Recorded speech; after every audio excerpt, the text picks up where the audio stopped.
teman-teman, perkenalkan saya Sally Marita sebagai pemandu program E-News series pertama yang mana akan membahas tentang pembelajaran tatap muka di Universitas PGRI Madiun.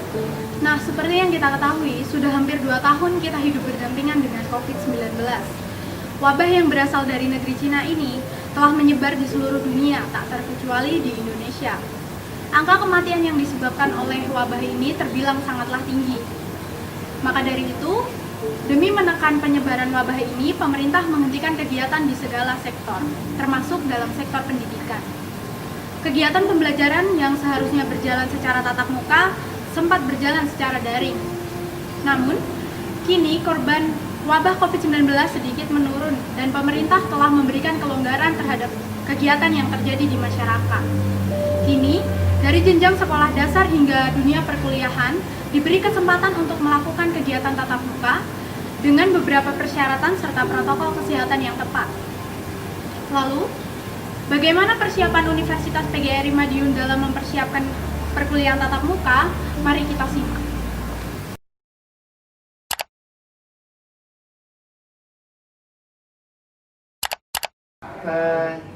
Saya menyampaikan untuk Unirma sudah sangat siap untuk menjalankan tatap muka dengan protokol kesehatan sesuai ketentuan. Wujud dari persiapan itu apa aja? Yang pertama tentu sarpras. Jadi sarana prasarana itu kita sudah siapkan jauh hari ya sebelum program tatap muka ini dilaksanakan, kita sudah siapkan jadi termasuk sarpras di kelas, sarpras di luar kelas, semua sudah disiapkan di perangkat-perangkat kesehatan dan sebagainya. Terus bentuk siapan yang kedua, kecuali sarpras, ini peraturan. Jadi peraturan rektor yang memuat tentang ketentuan-ketentuan akademik atau ketentuan-ketentuan non-akademik yang terkait dengan proses pembelajaran. Ini sudah terbit. Jadi ada peraturan rektornya untuk pelaksanaan perkuliahan di masa pandemi untuk PTM tatap muka. Itu bentuk-bentuk kesiapan kita. Yang ketiga itu perangkat sosialisasi, jadi terhadap semua fasilitas akademika, sehingga protokol melalui ketentuan-ketentuan ini dipahami oleh semua fasilitas akademika untuk menghadapi perkuliahan tatap muka bertahap.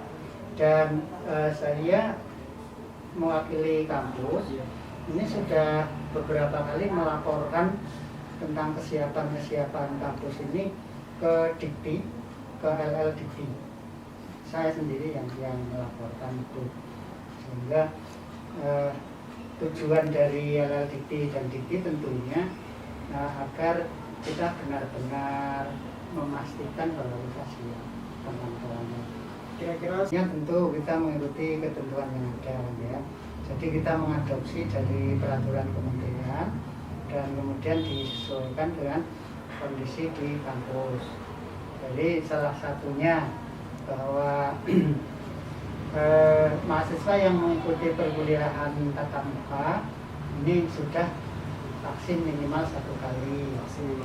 Jadi itu yang pertama. Terus yang kedua itu mendapatkan izin dari orang tua, karena bagaimanapun kampus tidak menginginkan jika perkuliahan ini tidak disetujui oleh orang tua karena kekhawatiran mereka.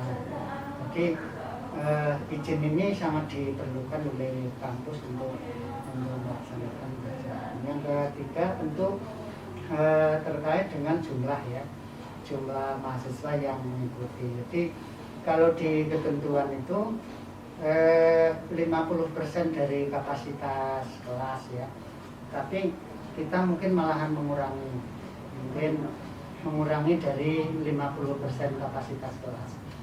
Kalau kapasitas kelasnya 50, itu tertera 50 di sana, kita hanya membolehkan maksimal 20 mahasiswa.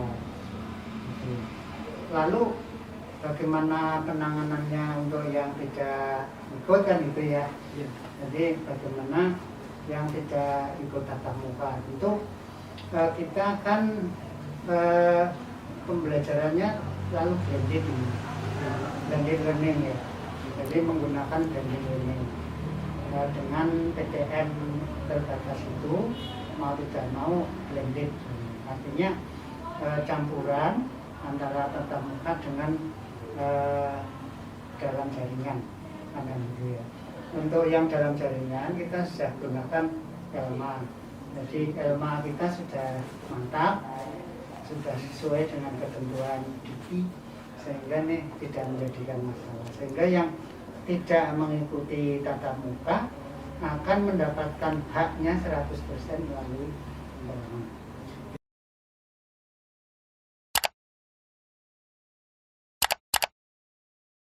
Jadi begini, sekali lagi, dasar untuk melaksanakan program tatap muka itu adalah perwali, juga edaran dari menteri. Nah, berdasarkan dari itu, rektor memerintahkan saya dan tim di Satgas COVID-5 untuk mengkaji, mempersiapkan perkuliahan tatap muka. Nah, sebelum perkuliahan tatap muka itu kita laksanakan, kita telah melakukan persiapan. Apa? Yang pertama adalah petugas untuk menjaga prokes. Dan yang kedua adalah sarana-prasarana untuk ini. Nah, sarana-prasarana itu mulai penyemprotan desinfektan di kelas, ada cek suhu, ada cek vaksin, dan sebagainya itu. Sehingga setelah ini siap, kita baru melaksanakan pengumuman ya, kuliah tatap muka dimulai pada tanggal 18 Oktober. Itu akan kita evaluasi dalam waktu 1 bulan nanti. Nah, tidak hanya mahasiswa, tapi juga dosennya harus minimal vaksin 1 kali. Ada dosen yang belum vaksin, tidak boleh ngajar, kita tegas itu. Terus kemudian yang minimal 1 kali. Kemudian yang kedua, dosen dan mahasiswa ada SOP-nya menerapkan protokol kesehatan COVID-19 ini. Contohnya apa? Datang harus pakai masker, cek suhu, cuci tangan. Perkuliahan di kelas, pasca kuliah selesai harus pulang, tidak boleh bergerombol. Nah, bagaimana kalau ada pelanggaran? Kami ini tim Satgas ini tiap hari itu muter. Misalkan ada mahasiswa duduk, kita tanya secara persuasif, Mbak ini perlu apa Mbak? Mas perlu apa ini? Ya, ini perlu apa? Kalau memang sudah tidak ada perluannya, ayo pulang. Gitu. Kita perlu persiapan jelas ya. Kami memang menyiapkan semua itu agar tidak ada terjadi pelanggaran. Tetapi seandainya nanti ada kejadian, misalkan ada mahasiswa atau dosen yang terkonfirmasi positif ketika ada PTM, itu sesuai dengan edaran menteri. 1, perguruan tinggi harus memiliki Satgas COVID yang bekerja full dan menyiapkan tempat isolasi sementara. Nah, kami sudah menyiapkan tempat isolasi sementara nanti di poliklinik. Jadi misalkan ada mahasiswa di kampus, ya, ternyata nanti mungkin ada cek ya, konfirmasi, kita letakkan dulu di isolasi sebelum kita tanggulangi keluar. Gitu.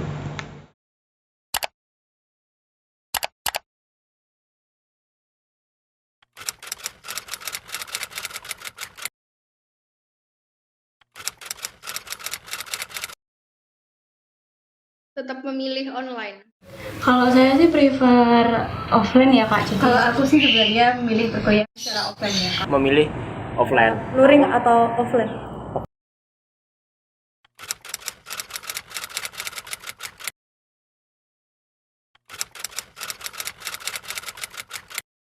Setuju sekali sih, karena selain saya tetap memilih online, tapi memang mungkin sudah waktunya kita untuk kembali beraktivitas normal, pembelajaran juga normal, ya kita perlu interaksi secara langsung juga sih. Usia kuliah ini kita perlu banget untuk ikut organisasi dan tahu bagaimana sih kuliah itu.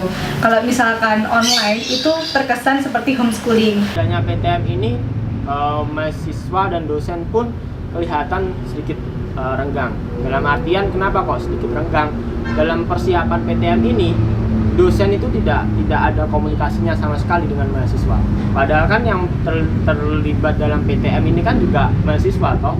Nah, apabila memang ingin PTM ini berjalan dengan lancar dan berjalan dengan kondusif juga, ya, seperti yang saya katakan tadi, setidaknya ada apa itu namanya konfirmasi lah, ada diskusi sedikit tentang pelaksanaan PTM ini dengan mahasiswa. Contohnya bisa membentuk satgas COVID lah dari teman-teman mahasiswa.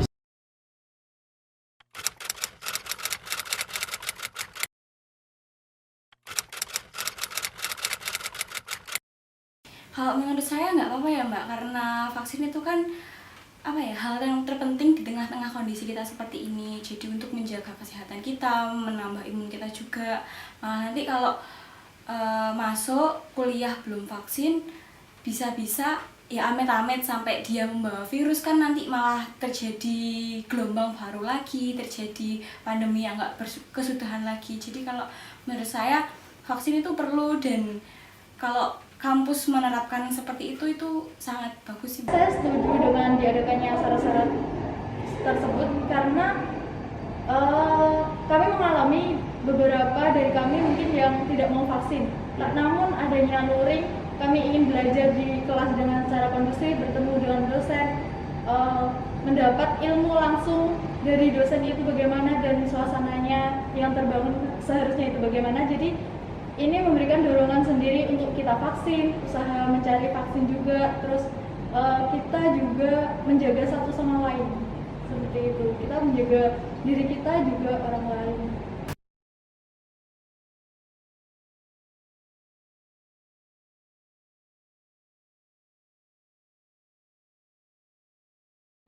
Dari penjelasan yang kita simak, baik dari mahasiswa, wakil rektor 1 maupun wakil rektor 4, kita dapat mengetahui bagaimana konsep serta implementasi untuk pembelajaran tatap muka di Universitas PGRI Madiun. Selain itu, selama pandemi COVID-19, pemerintah terutama Dikti juga mengeluarkan program-program bagi mahasiswa seperti kampus mengajar, pertukaran mahasiswa merdeka, serta ICT yang dilakukan secara daring. Lalu, apakah program-program ini akan dilaksanakan secara tatap muka atau akan mempengaruhi pembelajaran tatap muka yang terjadi di Universitas PGRI Madiun?